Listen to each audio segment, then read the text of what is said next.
नमस्कार,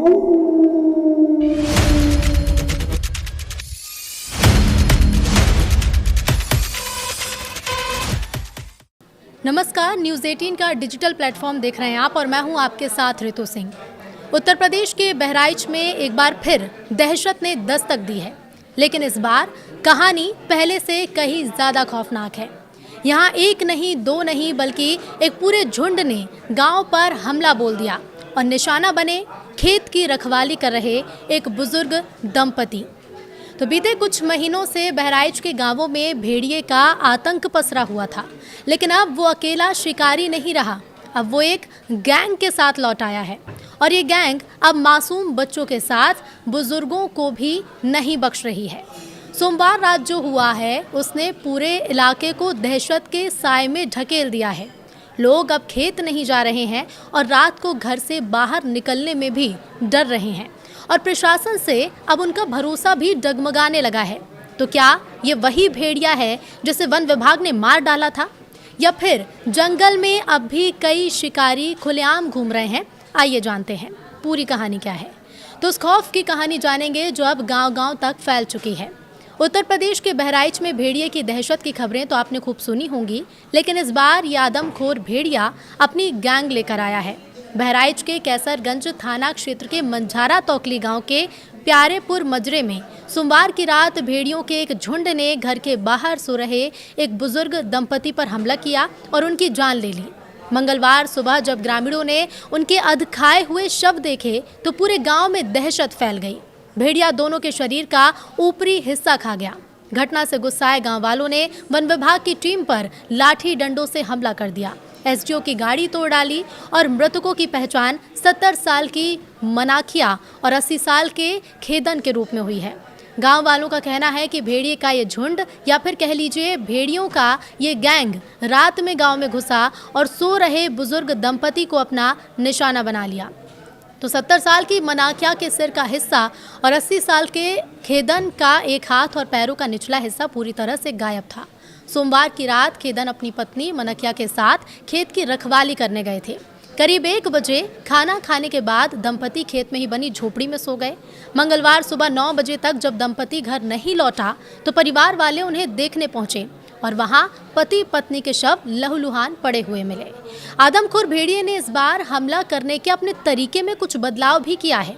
इससे पहले वो मासूम बच्चों को अपना निशाना बनाता था, लेकिन इस बार उसने 2 वयस्क लोगों की जान ली है और यही वजह है कि भेड़िए की संख्या 1 से ज़्यादा हो सकती है। यानी कि इस बार एक पूरी भेड़िए की गैंग ने उत्पात मचाया है।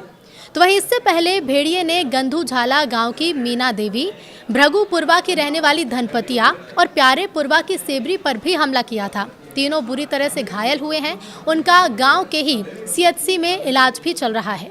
अब इस घटना के बाद आदमखोर भेड़िए के हमले में मरने वालों की संख्या बढ़कर 6 हो गई है, जिसमें 4 मासूम बच्चे भी शामिल हैं।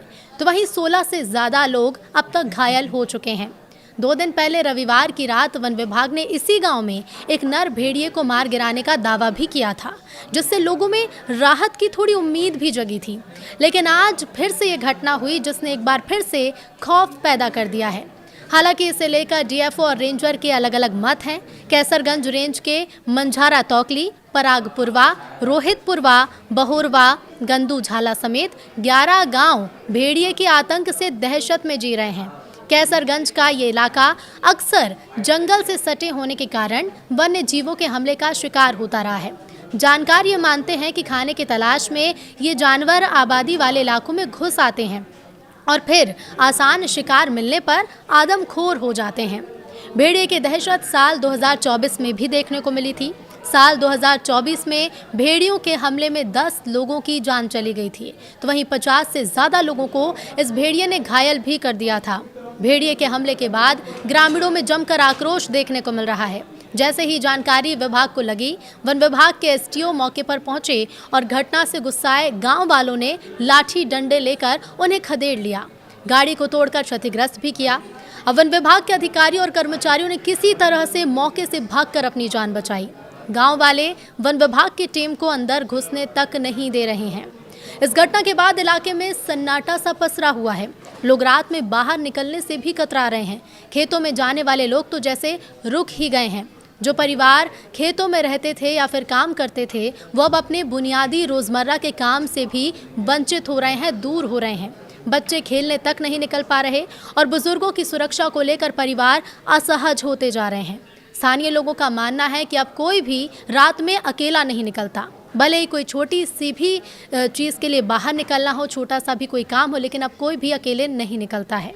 भेड़िए के हमले की सूचना पर दोबारा पहुंची वन विभाग की टीम से ग्रामीणों की नोकझोंक भी हुई।